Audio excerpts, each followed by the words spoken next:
APWJF చెలో విజయవాడ విజయవంతమైంది. డిమాండ్ల సాధన కోసం యూనియన్ పిలుపు అందుకున్న జర్నలిస్టులు రాష్ట్ర నలుమూలల నుండి వేలాదిగా తరలివచ్చారు. విజయవాడకు చేరుకున్న జర్నలిస్టులందరూ తమ డిమాండ్ల సాధన కోసం శాంతియుతంగా నినాదాలు చేస్తూ బందర్ రోడ్డు నుండి తుమ్మలపల్లి కళాక్షేత్రానికి ర్యాలీగా వచ్చారు.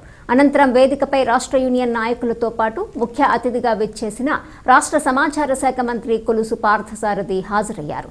ఈ సందర్భంగా మంత్రి దృష్టికి యూనియన్ నాయకులు ఆంజనేయులు జర్నలిస్టులకు ఇళ్ల స్థలాలు, మీడియా కమిషన్ ఏర్పాటు, జర్నలిస్టులకు పెన్షన్ అమలు, మీడియా అకాడమీకి గవర్నమెంట్ కౌన్సిల్ ఏర్పాటు, వృద్ధాశ్రమాలు ఏర్పాటు వంటి సమస్యలతో కూడిన వినతిపత్రాన్ని మంత్రి పార్థసారథికి అందజేశారు.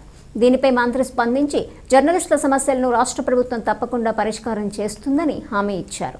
ముందుగా సభావేదికపై జర్నలిస్టులు ఎదుర్కొంటున్న సమస్యలను వివిధ సాంస్కృతిక కార్యక్రమాలు అలరించాయి. పెద్ద సమస్య అనలేం కానీ చాలా పెద్ద డిమాండ్ కానీ అందరూ కోరుకున్నది. కానీ తప్పుకోకుండా ఇప్పుడు ప్రభుత్వం కూడా రూరల్ ఏరియాస్లో 2 సెంట్లు, అదేవిధంగా అర్బన్ ఏరియాలో 2 సెంట్లు, రూరల్ ఏరియాస్లో 3 సెంట్లు ఇవ్వాలని చాలా పట్టుదలతో ఈ ప్రభుత్వం ఉంది. సో దాంట్లో మనల్ని ఎంతో చేర్చకూడదు అనేది ఆలోచించాల్సిన అవసరం ఉంది. మరి మీరు ఏమైనా ప్రత్యేకంగా కోరుకుంటున్నారా? ప్రత్యేకమైన కాలనీ సరే అమరావతి వరకు లేదా అర్బన్ ఏరియాస్లో ఏదైతే ఉంటుందో దాన్ని కూడా సపరేట్గా చూద్దాం.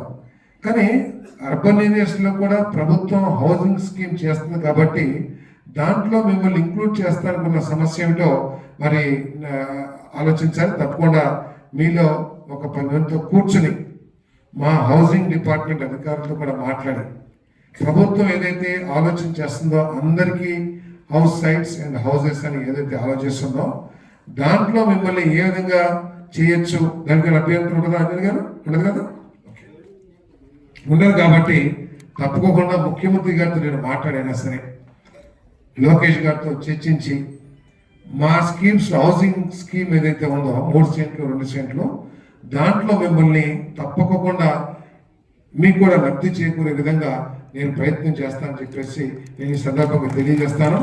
ఇప్పటివరకు ఏదైతే జీవోలు ఇచ్చారో ఇంతకుముందు మరి ఇక్కడ నున్న దగ్గర విజయవాడ కృష్ణా జిల్లా అసోసియేషన్కి అదేవిధంగా మీకు ఏదైతే ఇచ్చారో ఆ జీవోని ఇప్పటికీ నేను రెవెన్యూ డిపార్ట్మెంట్కి, రెవెన్యూ మినిస్టర్ గారికి పంపించడం కూడా జరిగింది. ఇంతకుముందు జీవోలు ఇచ్చాము, దీని మీద రెవెన్యూ డిపార్ట్మెంట్ అభిప్రాయం ఏంటో తెలియజేస్తుందిగా నేను ఇప్పటికే వారికి లెటర్ కూడా రాయటం జరిగింది.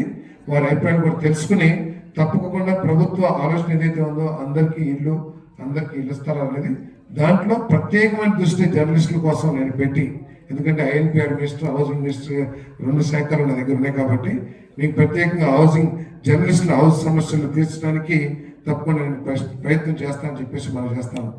ఈ సందర్భంగా మీరందరూ కూడా ఆలోచించాల్సింది ఏంటంటే తెలుగుదేశం పార్టీ ఎప్పుడూ కూడా జర్నలిస్టుకి ఇళ్ల స్థలాల విషయంలో కానివ్వండి, లేదు తక్కువ ధరకు సబ్సిడైజ్ ప్రైజెస్ మీద ఈ గృహవసతి కల్పించడంలో కానీ ఎప్పుడు వ్యతిరేకంగా లేదని చెప్పేసి మీకు మనం చేస్తాను.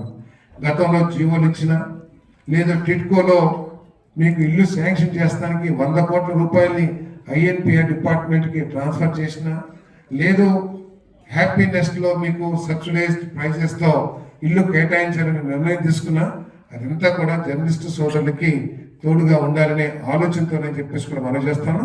అదే ఆలోచనని మరి ఇప్పుడు కూడా కొనసాగిస్తూ మీకు ఏ విధంగా ఈ సమస్య తీర్చాలో నేను తప్పకుండా కృషి చేస్తానని చెప్పేసి మనం చేస్తాం. దీని మీద ఇప్పటికే నేను ముఖ్యమంత్రి గారితోనూ మరి పెద్దలతో కూడా చర్చించడం జరిగింది. వారు కూడా పూర్తిగా సానుకూలంగా ఉన్నారు. కాకపోతే రాష్ట్ర ఆర్థిక పరిస్థితి నేను మీకు చెప్పాల్సిన అవసరం లేదు, మీ అందరూ కూడా తెలిసిందే. ఇందాక అన్నారు వాళ్ళకి చాలా తక్కువ ధరలకి ఇండస్ట్రీస్కి ఇస్తున్నారు అది అని చెప్పేసి అభిప్రాయం చాలా మంది ఉండొచ్చు. కానీ అది ఒక పాలసీ ప్రకారం ఈ రాష్ట్ర ఆదాయాన్ని ఏ విధంగా పెంచాలనే ఆలోచనలో భాగంగా, అంతేకాకుండా ఏదైతే ప్రైమ్ మా ముఖ్యమంత్రి గారి ఆలోచన ఉందో 20 లక్షల ఉద్యోగాలు కల్పించాలని లక్ష్యంతో ఏ విధంగా అయితే పనిచేస్తున్నారో అదేవిధంగా రాష్ట్రాన్ని ఇండస్ట్రీస్ లో కానీ లేకపోతే software the news sponsored by Wyra family restaurant, national highway, Petagunta. నోరూరించే వంటకాలు, అసలైన మసాలా దమ్ముతో అదిరిపోయే నాన్ వెజ్ రుచులు మీకోసం. విచ్చేయండి Wyra family restaurant, national highway Tetagunta Tuni మండలం కాకినాడ జిల్లా.